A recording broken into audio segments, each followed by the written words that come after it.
Nova School of Business and Economics and to the annual academic conference of the Nova Finance Center. The conference this year, it's about financial modeling in Africa, and it's jointly organized with the Knowledge Center for Africa, Nova Africa, for the first time. And it's really a pleasure because Africa it's an important part, it's a central part of the strategy of internationalization of Nova. The conference is, as usual, sponsored by Bank BPI.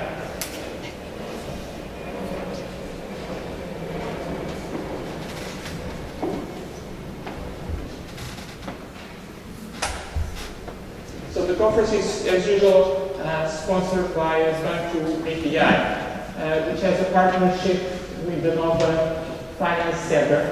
Let me just use this opportunity to talk about some of the activities included in this partnership. One of the activities is this annual conference this year on Africa. Last year we had a conference on pension and pension funds. This partnership also includes regular executive education, consulting projects that are done by teams of faculty and master students at BPI. It's also included in internships for students and recruitment of students. And finally, BPI also sponsors a share at the school, which is very, very important in attracting and retaining faculty. In terms of Nova Africa, so as I told you, Africa it's a central piece of the internationalization strategy of Nova. The goal is to produce knowledge about Africa at the school. We want to be known to be a center for dissemination of knowledge for Africa. Just to give you a couple examples of knowledge that is being produced at the school. One is Nova Africa has several field projects in Mozambique, for example, about mobile banking. At the Nova Finance Center, also in partnership with BPI, we have the equity research firm, but now it's also devoted to study and do research, equity research reports on African companies. We will show during the coffee break and lunch some of those studies will be available for you to take a look. Africa is also very important as a way to attract students to our master's and PhD programs. We have several examples at the school that students that came here because they have a special interest on emerging and frontier markets. So it's also an important tool as a way to attract very, very good students with this special interest. It's of course also very important for the placement of our students. Just taking the results from our last survey to recent graduates at Nova, about a quarter of the students, directly or indirectly, they work in Africa, in projects related with Africa. And finally, Africa is also important for the school in terms of generating executive education and consulting projects. So, let me now introduce António Domingues, Director of Banco BPI, which is going to say a few words about this partnership with Nova and also about this conference on Africa. Please.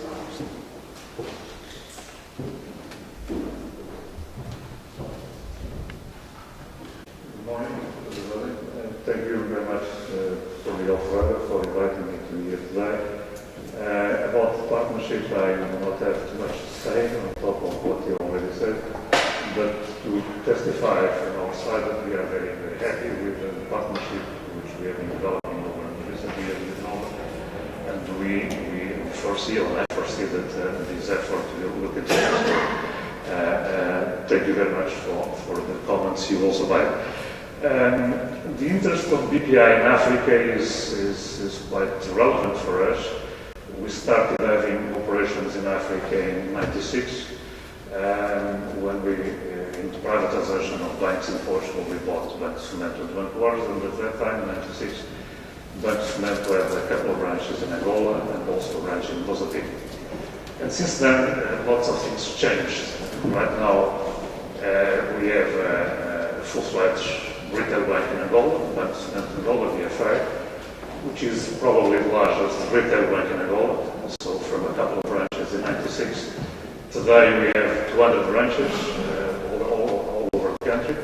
We have 2,500 employees in Angola, of which 30 are expatriates from Portugal, so we have 2,470 roughly employees which are Angolans, and we have around 1.3 million clients, which probably is around one-third of the bancarized population of Angola.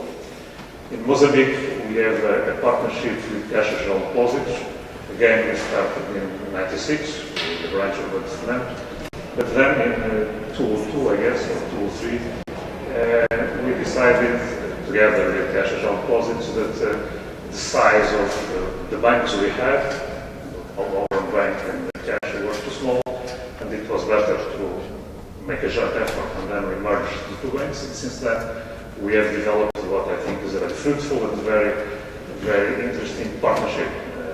BCI is the name of the bank, is the second largest retail bank in Mozambique, very close to the first. I think that the largest is a subsidiary of Millennium BCP, which has around 31 or 32% market share, whereas BCI is around 30% roughly. And right now BCI has a total number of branches, I think around 140 branches all over Mozambique. We have around 2,000 employees. The ratio is basically the same. We have around a few dozen expatriates, and the remainder of our staff is made of local colleagues.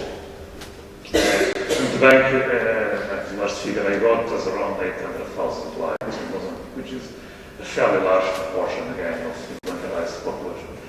I won't bother you much more about our own figures, but I will share with you some figures on Mozambique and Angola, because I think they are two very interesting examples of financial development in Africa, which is the theme of this session today. Because in both countries, I think we have seen over the last 10, 15 years what I think are very successful strategies of developing a modern, efficient, and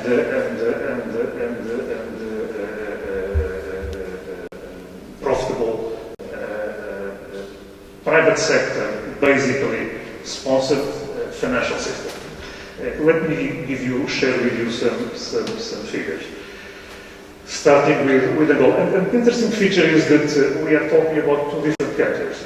In Angola right now we are talking about a country with a GDP per capita of around $6,000 per capita, which makes Angola very close to South Africa in terms of GDP per capita, whereas in Mozambique we are talking about a country with a GDP per capita slightly north of $600, which is a total different gap. Angola, a country which has current account surplus over the years, budget surplus, so in financial and economic terms for the time being what I would call a rich country, whereas in Mozambique we are talking about a country with a current account deficit and still dependent very much on international aid. As most of you probably know, the budget of Mozambique is up to 40% financed by financial aid, by donors, by the European and other countries. But to show you some figures, in 2004, and I chose a 10-year period, the weight of deposits over GDP in Angola was 17%. So a very low level of bancarization. By the end of 2013, this figure was 39%. So in a time span of 10 years, it went from 17 to 39%, whereas GDP went from $18 billion to $124 billion. And the other interesting thing is that in 2004, there were in Angola 85 ATMs. In 2013, there were 2,334. In 2004, there were 173 TPAs, point of sales machines. By the end of 2013, there were 31,710. To put it into perspective, if I recall it correctly, I think that in Portugal these days there are around 10,000 ATMs, and probably there are around 60,000 POS, which gives you a relative magnitude of the evolution which occurred. In 2004, there were 172 bank branches. By the end of 2013, there were more than 1,200 all over the country. And in 2004, there were 2,676 people working in the banking sector, whereas in December last year, there were 16,511 people working in the banking sector. And this is a very interesting development, which has been done in a very successful way. I think there were a number of reasons for that. First of all, the authorities conducted what I think is a successful macroeconomic policy. These days, both in Angola and Mozambique, in particular in Angola, inflation is on the single digit, slightly north of 7%. The currency has been basically stable over the last 10 years. And this is a very important context for the financial sector to develop. The second aspect which I would like to mention is that the sector has been very, very competitive with a prevalence of the private sector.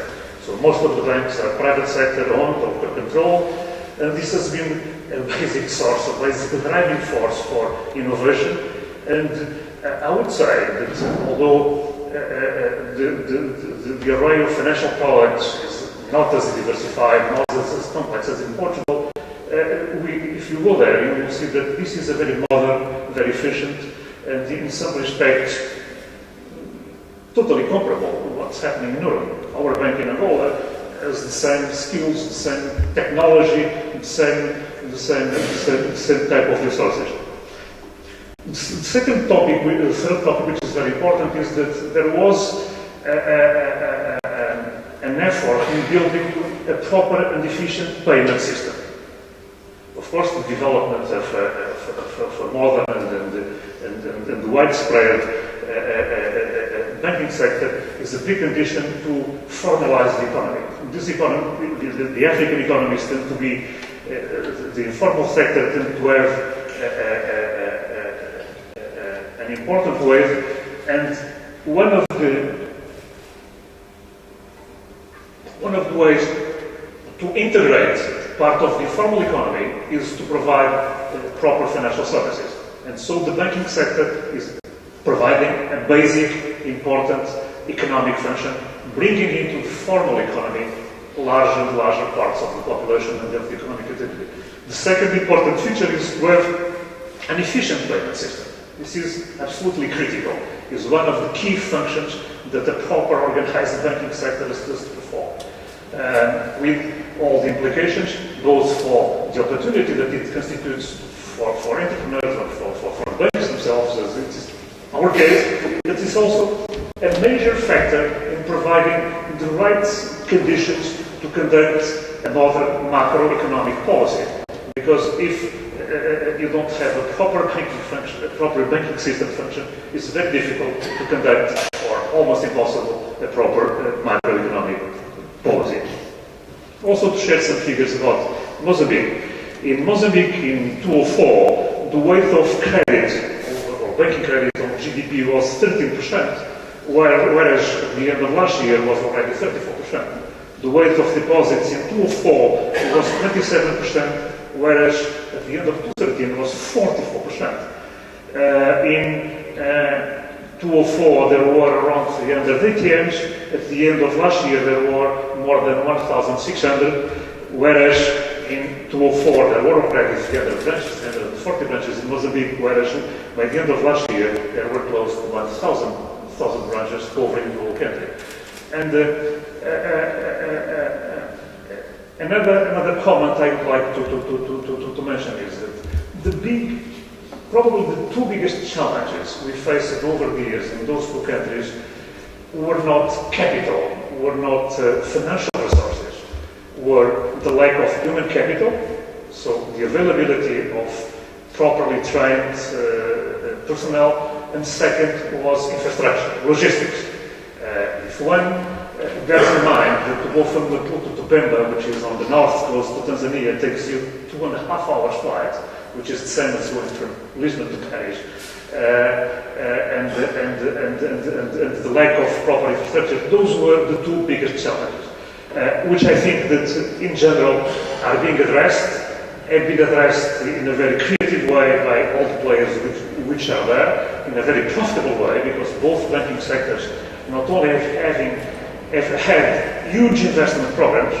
To give you an idea, last year in Portugal, PPI, the total investment tag was slightly north of $20 million, whereas BFA and Angola invested around $45 million, because it's expensive, because of the reasons I referred before. But the way the system has evolved has been very, very successful. And a last word, I think that this is owed to the fact that in both countries, the supervising authorities have done what I think is a very positive role.